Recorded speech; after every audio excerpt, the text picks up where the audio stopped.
rapport day am ay recommandations suñu joxee gouvernement bi li mu mën a def mooy transmettre su transmettre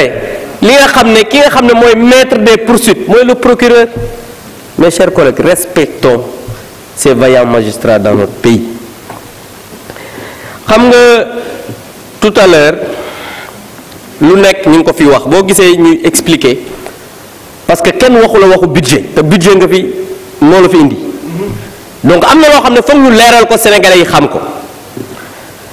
te jàpp naa ne leeral boobu bi ci njëkk mooy sama collègue Cheikh Seck wax na ko suñu mag ji nga xam ne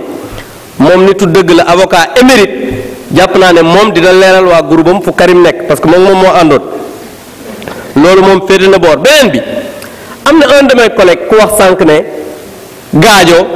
nee na xaw ma duñ ko défendre nangam Gaajo waxul loolu Gaajo moo wax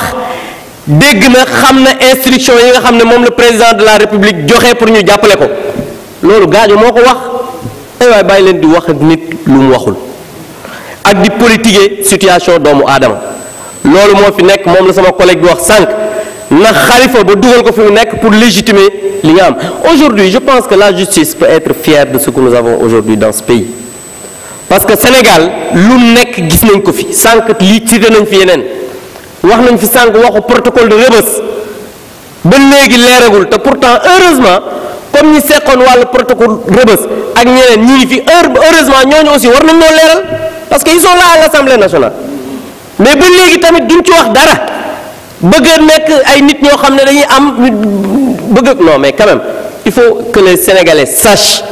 que ce pays-là nous appartient à nous tous ñun ñi nga xam ne ñooy les parlementaires représentant les populations dañu war a travailler xam ne ñii suñuy nawle lañ malgré que ay hauts fonctionnaires lañ mais ñoom ñoo ŋànk juste tout Sénégal monsieur le ministre ñu wax ne ñoom amuñu ci yow confiance la majorité a confiance en vous 165 pencu 165 bu la ca fukk 127 ne am nañ ci yow confiance bu ñeneen ne amuñ ci yow confiance bariwuñu jarul sax may wax nombre bi donc jàppal ne vous avez la confiance des populations c'est nous qui représentons les populations valablement dañoo dem élection Sénégalais yi tranché jox ñu une majorité écrasante jox leen tuuti maanaam wóoluwuñ leen lii lañ leen wóoloo pour que au moins ngeen am lu ngeen waxee donc vous avez la confiance du peuple